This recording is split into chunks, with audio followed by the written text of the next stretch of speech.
Mayor of Queenstown Lakes District Council, Glyn Lewers. Glyn, good morning to you. Thanks very much for joining us, mate. Not a problem, Michael. Now, I was just explaining to our listeners, it's not only that you need people to work there, but unlike almost anywhere else in New Zealand, house prices haven't dropped, have they? Or significantly. No. So as a consequence of that, rents are very high too, yeah? Yeah, we've got an interesting housing market. We've got a lack of housing in the lower brackets, but plenty in the higher brackets. But those higher brackets usually sit empty in their holiday homes, or they get rented out as short-term rentals. So there's very little in the long-term rental market.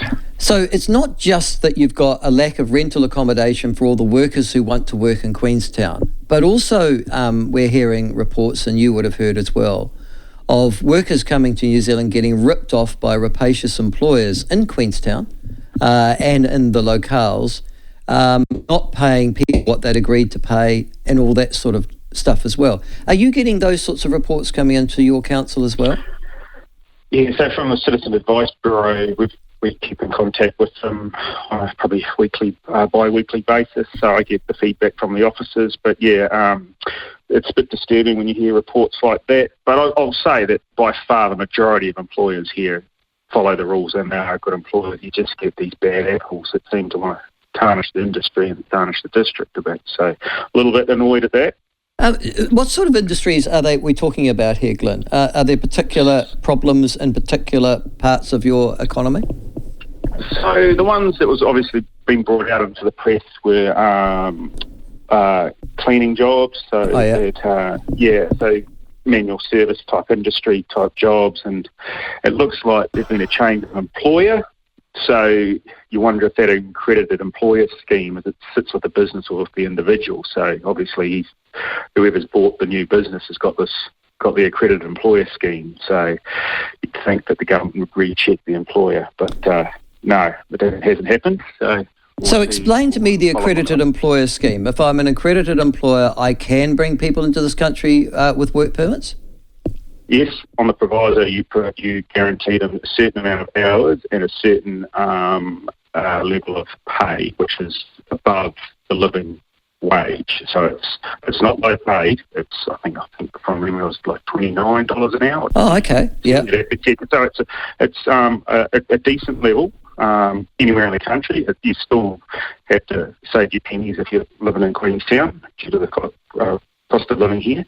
But if you're not getting those hours and you're not getting that pay, then you're not meeting your side of the employer is not meeting their side of the bargain for bringing immigrant workers in. So I guess if I'm coming into this country to work, I'm needed because there's not enough locals to do the jobs that are required, and you can't get them, so Queenstown's happy to get those people back. What's the minimum number of hours? 30 or 32 or something like that, is it? I think it's 30 hours paid employment guaranteed. Right. Okay. Yeah. So that happens, and that's fine. But I'm paid $29 an hour, so I'm just working out very quickly. That's about $900 gross a week. I guess I'm paying tax as well. And then I've got to find accommodation. And if I've got all those holiday homes being locked up, not available for accommodation, where do I go? Yeah, that's the question. So the good employers are actually providing housing with the employment, which brings some other issues into play, especially the tenancy rules come into play and they don't match the employment laws, because if you no longer work with them, you've still got the tenancy notification period. So then you sort of like, there's that feeling that the employee can get tied to the employer if the housing's provided. So it's quite a tricky situation, and Queenstown Lakes District, along with the Queenstown Chamber, have put on quite a bit of a few workshops and seminars to actually educate both the employers and employees about that situation. But yeah, if you're arriving here, it gives yourself plenty of time to find a place to live, because it's tough. freely admit it is tough to find a place to live here. Okay, so it's tough to find a place to live. I may only be working 30 hours a week. I'm earning gross around about $900 a week. 900, yeah. $900, that's gross. I've still got to pay my tax. I've then got to pay my accommodation. That would suggest that you would struggle to find people to come and work from overseas in Queenstown, wouldn't it?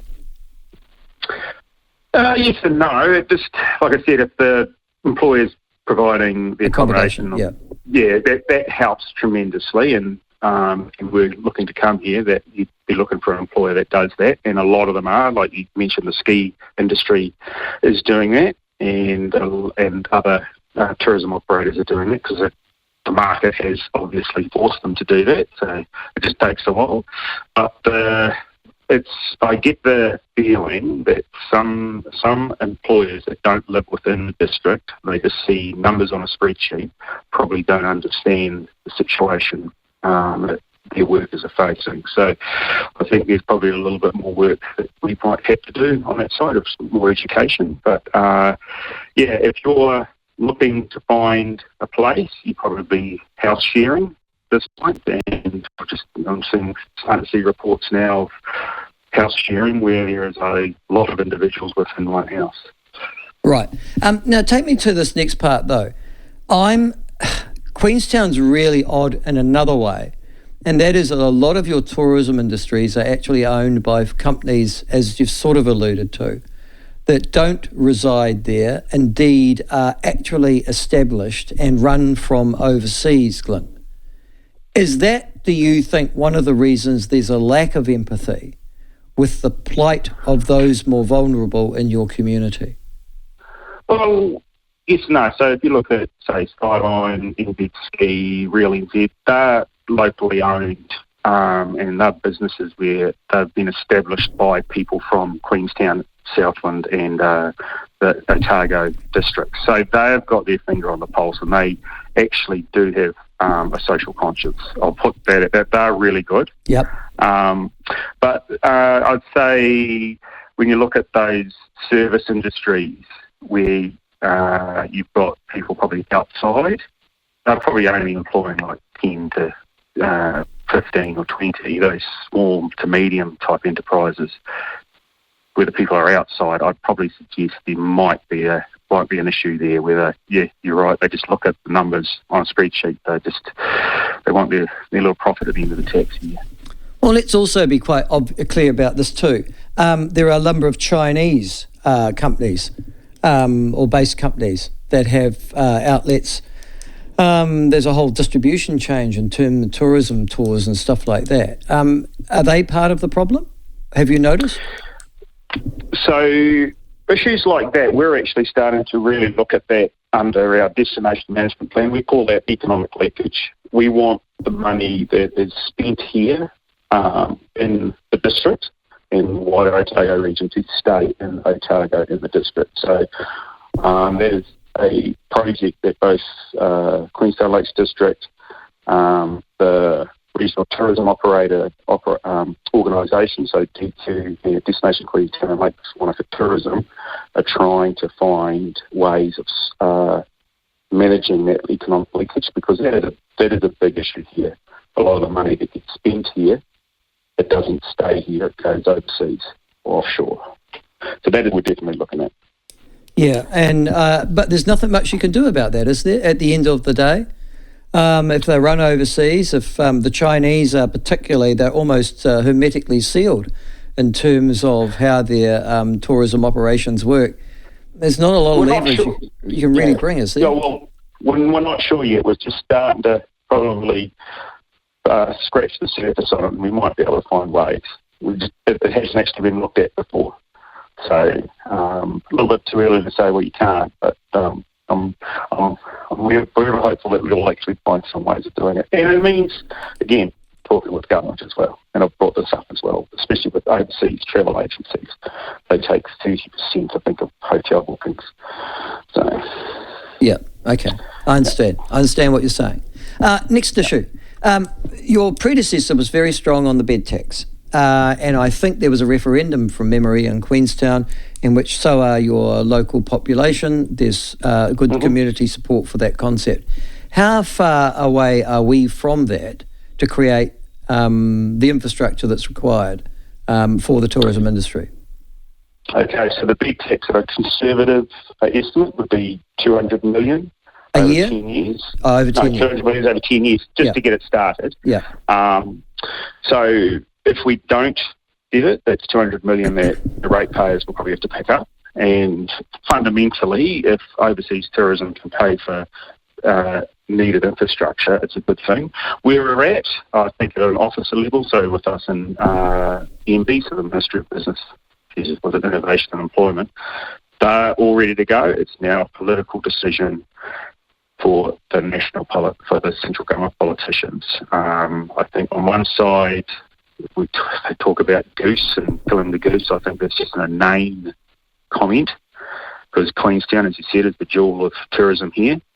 To come to Queenstown and say that when you're talking to some pretty high-powered tourist people and industries wanting to visit a levy, I think it's a silly comment to make. The other side, they're probably at this stage. I've actually got to chase up with the Minister of Tourism this week about it, and I'd say nothing will probably happen till after this coming election. And that's so. You have you got sympathy from all parties or not? We've certainly got. Well, the existing, the current government we're sympathetic to it, because they actually told us to do the referendum. They told us to do all the work beforehand. So, and it's part of our spatial plan, which is a partnership with government. So we've done everything they've asked us. It's just that there's something called a central government election coming up in October that sort of put things on the slow down. So we'll probably have to wait and see what comes out of October. But I can certainly say this organisation is pushing hard for it. Well, I mean, it's just risible, isn't it, Glyn, at the end of the day, to suggest, as you say, that putting, was it $5 or $10 a night on the cost of your accommodation is going to break anything. I mean, it's just such a piddly amount of money to tourists coming to this country and to the companies that are booking them in. It's not going to make any difference, is it? That's a cup of coffee, and for, as I said, I'm sympathetic to the hotels when they talk about the GST goes on top of it, and then the overseas travel agencies that we talked about just before, they put their percentage on top of that as well. So that, I think, is a discussion about, hey, these OTAs, there has to be something done about those. So, yep, it's a cup of coffee. That's all it is. Good on you. Glyn, thanks very much for joining us this morning. Much appreciated. Best of luck with you over the winter season, mate. Cheers, Michael. Okay, good on you. It's Glyn Lewers, the Mayor of Queenstown.